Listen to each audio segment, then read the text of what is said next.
सबसे पहले तो राजेंद्र यादव की स्मृति को याद करना हमारा कर्तव्य है। तो उनकी वजह से ये दलित विमर्श शुरू हुआ और आज का आयोजन भी उन्हीं की स्मृति में है। यादव जी के साथ बहुत सारी यादें हैं और समय इतना नहीं है कि उन सारी यादों पर मैं विस्तार से बात करूं। मुझे याद आता है कि 1995 में एक दिन मैंने एक संस्मरण लिखा। हुआ ये था कि उस रात हमारी एक मित्र कवित्री शांति यादव हमारे घर पर ठहरी हुई थी। घर क्या था, वो जवाहरलाल नेहरू यूनिवर्सिटी का हॉस्टल था और मैं एक संस्मरण सुनाने बैठ गया रजत को, शांति को। तो उन्होंने कहा कि ये तुम लिख क्यों नहीं देते हो, सुना क्यों रहे हो। तो मैंने कहा कि आप लोग सो जाइए और आज रात मैं लिखूंगा। और एक रफ कागज पर मैंने वो संस्मरण लिखा पूरी रात।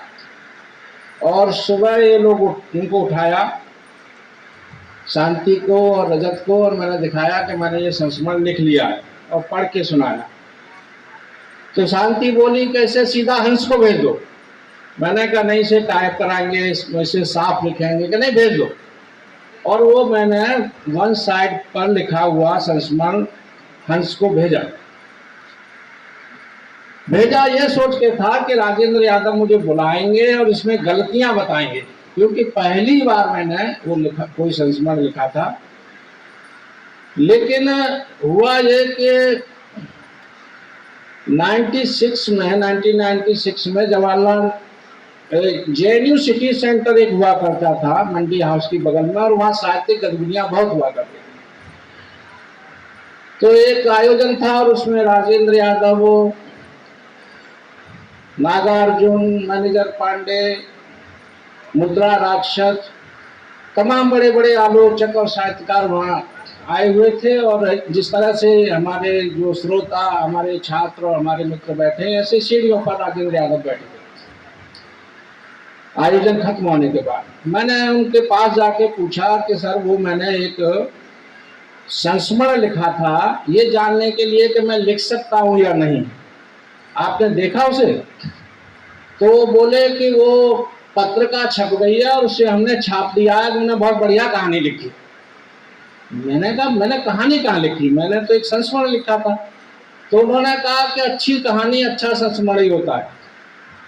दुनिया की सबसे अच्छी जो कहानियां हैं वो अच्छे संस्मरण ही हैं। बता इसलिए रहा हूं कि वो मेरी कहानी नहीं बल्कि मेरी माँ की वेदना की कहानी थी। जिन्होंने भी पढ़ा होगा हस्तियों के अक्षर को वो जानते होंगे, उन्हें ज्यादा बताने की आवश्यकता नहीं। तो इस तरह से हंस के साथ रिश्ता जुड़ गया, लिखने का हौसला बढ़ गया और धीरे धीरे आत्मकथा के भी कुछ अंश छपे, कहानियां भी छपी, बहसें भी छपी। और 2004 में उन्होंने पहले दलित विशेषज्ञ का अतिथि संपादक भी बनाया। तो इसलिए और काफी कुछ लड़ते झगड़ते हुए भी, और उस लड़ाई झगड़े की बात अगर किसी ने, हमारी वर्मा, क्या नाम था उनका, जो हंस में रहती थी वर्मा में ना, अर्चना वर्मा जी का अगर वक्तव्य सुना हो तो, और वो आजकल यूट्यूब पर भी शायद है, तो वो उन्होंने साफ बताया है कि उस जमाने में शिवराज सिंह बेचैन राजेंद्र यादव से कितना लड़ा करते थे और लड़ कर वो दलित राइटिंग को स्पेस मांगा करते थे। तो वो मैं आज यहाँ उसका जिक्र नहीं करना चाहूँगा। कल हमारे सामने कई चीजें जाने अनजाने, चाहते हुए ना चाहते हुए दलित विमर्श की तरफ आई, जिसमें ममता कालिया ने जो हमला किया, स्त्री विमर्श भी नहीं होना चाहिए, दलित विमर्श भी नहीं होना चाहिए, और ये आदिवासी विमर्श भी नहीं होना चाहिए, इसकी कोई आवश्यकता नहीं है। वे आज कह रही हैं 2022 में, तो अंदाजा लगाइए कि जब वो राजेंद्र यादव के संपर्क में आई होंगी तो उन्होंने कितना सत्यानाश किया होगा दूसरे विमर्शों का। और लेकिन मैंने देखा कि ये जो उन्होंने डैमेज किया, जो नुकसान किया, उसको डैमेज कंट्रोल करने की कोशिश अनामिका जी ने की। कुछ हद तक उन्होंने क्षतिपूर्ति करने की कोशिश भी की, और वो इस दृष्टि से कि जब वो डॉक्टर अंबेडकर को सामने ले आए, उन्होंने कहा कि डॉक्टर अंबेडकर ने जो पूना पैक्ट नहीं, ये हिंदू कोड बिल लागू किया और स्त्रियों को संविधान में समान नागरिक का जो अधिकार दिया, क्या इससे पहले कोई स्त्री साहित्य में, समाज में या राजनीति में बराबरी का अधिकार प्राप्त की थी? नहीं की थी। तो जाहिर है कि जिसे आप दलित विमर्श को उपेक्षा की दृष्टि से देखते हैं, उसे एक डेमोक्रेटिक डाइवर्सिटी के रूप में नहीं देखना चाहते हैं।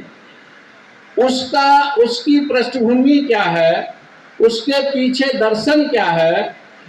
जब सारा ही संविधान हमारा समता, स्वतंत्रता, बंधुता के मूल्यों पर आधारित है, और जब हम फ्रेंच रेवोल्यूशन की बात करते हैं, इस संविधान के जो प्रस्तावना है उसके अनुसार हम समाजवादी समाज बनाने की बात करते हैं, तो फिर हम ये क्यों भूलना चाहते हैं कि इसमें जो विविधता है वो लिंग की, विचारों की और सामाजिक विविधता, उसको नजरअंदाज नहीं किया जाना चाहिए। तो एक बात तो ये हुई। मैं आज लिख के बहुत लंबा लाया था फिर, और जो हम लोगों की आदत होती है कि कम से कम 1 घंटे का तो होना ही चाहिए हमारा वक्त, तो उसकी गुंजाइश तो है नहीं। लेकिन मैं बिंदुवार कुछ चीजें रखने की कोशिश करूंगा, और जो मैं सोचता रहा हूं सारा पढ़ भी नहीं सकता, लेकिन कुछ चीजें आपके सामने रखूंगा। हिंदी साहित्य में दलित स्त्री लेखन की बात जब मेरे कानों में आई, तो पहली प्रतिक्रिया यह थी कि अगर दलित समाज की मुक्ति का लेखन के द्वारा कुछ भी बेहतर सदेगा तो वह दलित स्त्री लेखन की रचनात्मक भागीदारी से सदेगा, जो अकेले पुरुष लेखन से नहीं सद सका है। दलित साहित्य आंदोलन बिना स्त्री लेखन के लंगड़े लूलों की भांति गिरता लड़खड़ाता रहेगा, जो दर्जन भर दलित लेखक संघों, 20 अध्यक्षों के बावजूद आज भी बुरी तरह लड़खड़ा रहा है। रचनात्मक साहित्य वस्तु के लिए सकारात्मक स्पर्धा करना, महत्व देकर प्रेरित स्थिति पैदा करने के बजाय पदलोलुपता के प्रदर्शन हुए हैं। हिंदी में दुखद यह है कि महिलाओं का नेतृत्व भी लेखकों को संगठित नहीं कर पाया। अब दूसरी बात है, दलित स्त्रियां लेखन करने की स्थिति में कब होती हैं? जब वे पुरुषों की भांति शिक्षित होती हैं, सुविधा संपन्न महिलाएं ही लेखिका होती हैं, शारीरिक श्रम करने वाली नहीं लिख पाती हैं। महात्मा ज्योतिबा फुले जब गुलामगिरी लिख रहे थे और सत्यशोधक समाज का कार्य भी उसी समय तेजी से चल रहा था, उसमें गुणात्मक योगदान तब हुआ जब सावित्री बाई ने खुद कलम उठाई। गैरदंड लेखिकाओं में हमने रमणिका गुप्ता, प्रभा खेतान, कृष्णा सोबती, ये मार्क्सवादी या छात्रवादी जो भी थी, लेकिन ये पहले सुविधा संपन्न महिला थी, बड़ी बड़ी संपत्तियों की स्वामिनी थी। तो कहने का मतलब यह है कि जो दलित लेखिकाएं अब आई हैं वो वही लेखिकाएं बनी हैं जो आत्मनिर्भर हुई है आर्थिक रूप से, चाहे शिक्षिका बनी है या किसी अधिकारी बनी है, किसी भी क्षेत्रों में गई हैं। तो उनकी आत्मनिर्भरता पहली शर्त है। एक आत्मकथा अजीत कौर ने लिखी और उसमें उन्होंने कहा कि मैं लेखक के तौर पर कूड़ा कबाड़ लिखती हूँ। फिर भी वो स्थापित थी, बियॉन्ड द बॉर्डर एक मैगजीन निकालती थी और उन्होंने अपनी आत्मकथा का नाम कूड़ा कबाड़ ही दिया। अच्छा है कि दलित लेखिकाओं ने कूड़ा कबाड़ नहीं लिखा। कौशल्या वासंत्री की जहां तक बात है, संयोग है कि मुझे उनके साथ लंबे समय रहने का मौका मिला। जिन दिनों मैं अपनी पीएचडी लिख रहा था, लगातार उनके साथ बैठकें होती थी और चूंकि वो यहाँ डीडीए फ्लैट में रहती थी और मैं जेएनयू में था, तो इसलिए जो है उनसे लंबी बातचीत करने का मुझे मौका मिला।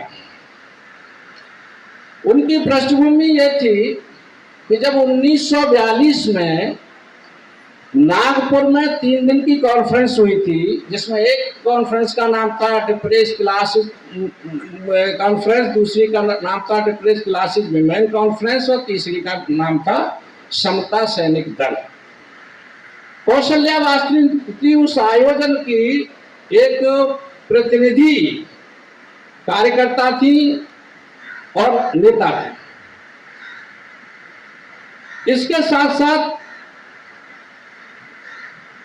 जब हम आगे बढ़ते हैं और कौशल्या वासंत्री का लेखन देखते हैं, मुनिरका में जहां वो रहती थी वहां मराठी की कई बड़ी लेखिकाएं आती थी, जैसे मीनाक्षी मून, उर्मिला पवार, लता गर्डे। कौशल्या वासंत्री लिखने के साथ साथ स्त्रियों को सामाजिक रूप से संगठित करना चाहती थी। उनके संगठन का नाम था, उन्होंने एक संगठन बनाया था और उसका नाम था महिला जागृति संघ परिषद। मुझे याद है कि एक दिन वो मुझे अपने साथ लेकर जवाहरलाल नेहरू यूनिवर्सिटी के जहां टीचर्स निवास है वहां ले जा रहे थे और रास्ते में मुझसे उन्होंने कहा, उनके घुटनों में दर्द होता था तो धीरे धीरे चल रही थी, बातचीत कर रही थी। उन्होंने कहा कि मैं जिनसे मिलवाने ले जा रही हूँ वो एक दलित संभावित लेखिका हैं पर एरिस्टोक्रेट महिला हैं। वो शब्द मेरे जहन में आज तक बैठा रहा कि एरिस्टोक्रेट दलित में, और उन्होंने मुझे जिन महिला से मिलवाया वो दलित कवियों पर शोध कर रही थी। उनके शोध का विषय था दलित कवियों और दलित कविता का तुलनात्मक अध्ययन। लेकिन उसमें वो जिन कवियों से मराठी दलित कवियों की तुलना कर रही थी वो सारे गैर दलित कवि थे, हिंदी के। मैंने उनसे पूछा कि हिंदी के दलित कवियों पर आपने काम क्यों नहीं किया जब आप कवियों पर ही काम कर रहे हैं? तो उनका जवाब था कि कोई कवि ही नहीं है। ओम प्रकाश वाल्मीकि का नाम हमने उनके सामने रखा तो बोले मुझे तो पता ही नहीं वो क्या लिखते हैं। और वही आगे चलकर दलित लेखक संघ की अध्यक्ष बनी और ऐसी अध्यक्ष बनी कि फिर उन्होंने कहा कि अब मैं किसी दूसरे को अध्यक्ष नहीं बनने दूंगा। यानी बाबा साहब ने जो परंपरा दी कि हम लोकतांत्रिक ढंग से चुनाव करेंगे, किसी नए को बनाएंगे, वो उनको मंजूर नहीं था। अनीता भारती जी ने एक बड़ा उदाहरण पिछले दिनों पेश किया, हमें बड़ी खुशी हुई। उन्होंने बड़ी स्वेच्छा से कहा कि अब मैं अध्यक्ष पद को छोड़ती हूँ और कोई नया इस काम को आगे ले। तो मेरे कहने और हाँ, अब जब मैं दलित लेखिकाओं पर बात कर रहा हूँ तो मुझे याद आ रहा है कि कमलेश्वर जी बम्बई में जब दूरदर्शन में काम कर रहे थे और उन्होंने कालचक्र नाम से एक कार्यक्रम शुरू किया तो जो पहला कार्यक्रम बनाया वो बनाया था कृष्णा कामले। कृष्णा कामले जो थी ये पहली दलित लेखिका थी। माझे जीवन की चित्र कथा मराठी में इन्होंने लिखी और मैंने वो तारीख लिखी है कि जिस तारीख को बॉम्बे में उनके घर जाकर मैंने शांताबाई कृष्णा कामले इनका पूरा नाम था और 17 जून 96 को मैं, मेरी पत्नी और मेरे बच्चे उनके घर गए। उनका एक साक्षात्कार लिया हमने। उन्होंने बताया कि मैंने अपनी आत्मकथा क्यों लिखी और क्यों दलित महिलाओं को आत्मकथा लिखनी चाहिए।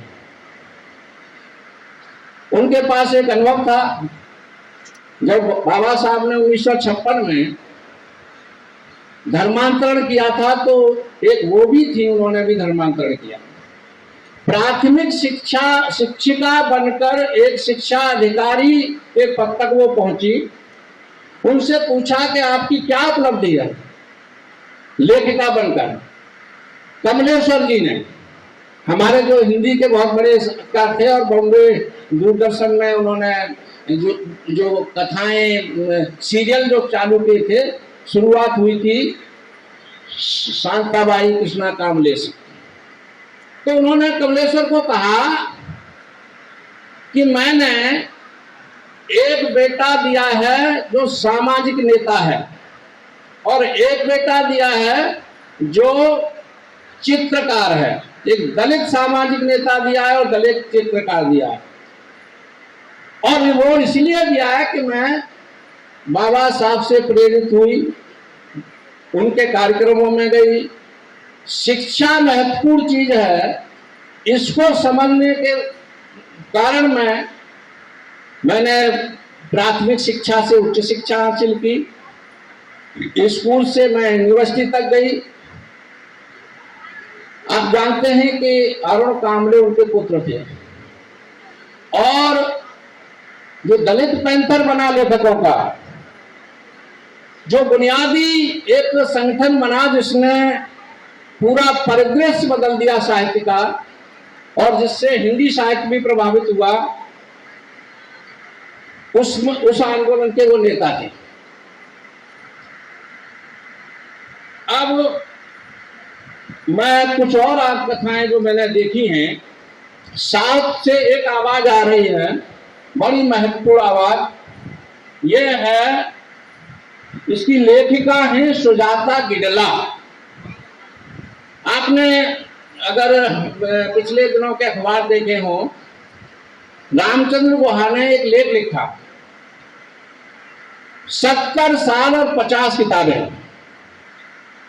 उन 50 किताबों में जो दलितों की 2 किताबें शामिल की, वो एक जूठन है और एक सुजाता गिडला की है, आर्ट्स अमॉन्ग एलिफेंट्स, हाथियों के बीच चींटियां। बस खत्म कर रहा हूं। हाथियों के बीच चींटियां में वो कहती हैं कि वो गांधी जी के आंदोलन की बात करती है और वो जब जयपुर आई थी तो उन्होंने सबसे पहले कहा कि गांधी वॉज रेसिस्ट, गांधी नस्लवादी थे। इस पर काफी हंगामा हुआ और उन्होंने सिद्ध किया। उन्होंने वो अंग्रेजी में आत्मकथा है और मैंने कोशिश किया कि अंग्रेजी में उसको पढ़ूं और मैंने जो उसके अंश लिए हैं वो यहाँ पढ़ नहीं सकता क्योंकि बहुत विस्तृत बात है, संक्षेप में ही बात हो सकती है। एक दो उनका वाक्य आपके सामने रख देता हूं। I was born into a lower middle class family. My parents were college lecturer. I was born an untouchable. मैं एक अछूत पैदा हुई। When people in this country ask me what it means to be an untouchable, explain that caste is like racist against blacks here. But then they ask, how do anyone know what your caste is? यानी America में मुझे ये समझाना पड़ता है कि untouchable क्या है। और जब मैं कहती हूं कि ये जो नस्ल भेद है, ऐसा ही भेदभाव जन्म के आधार पर भारत में होता है। मुझे बार बार हिदायत दी जा रही है कि मैं अपनी बात खत्म करूं, तो जो विस्तार से लिखा है मैं सौंप दूंगा हंस को।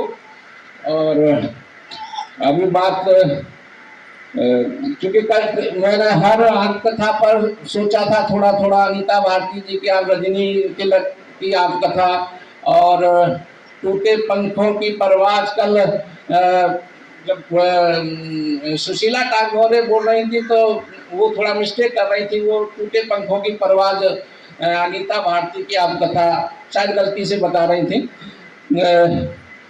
तो बहुत बहुत धन्यवाद। बहुत से सवाल हैं, समय की सीमाएं हैं, फिर बड़ा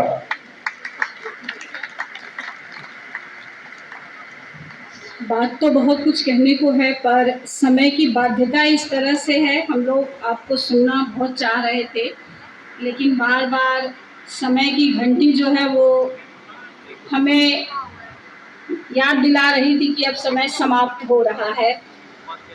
इसी कड़ी में दलित स्त्री चुनौती को लेकर एक कविता बहुत ही उम्दा है।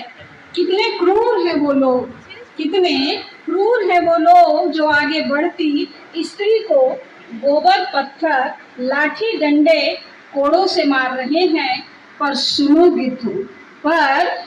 गिद्धों, तुम्हारे कहर के बावजूद चिड़िया जरूर उड़ेगी, और हर बार उसकी उड़ान पहली उड़ान से ऊंची होगी।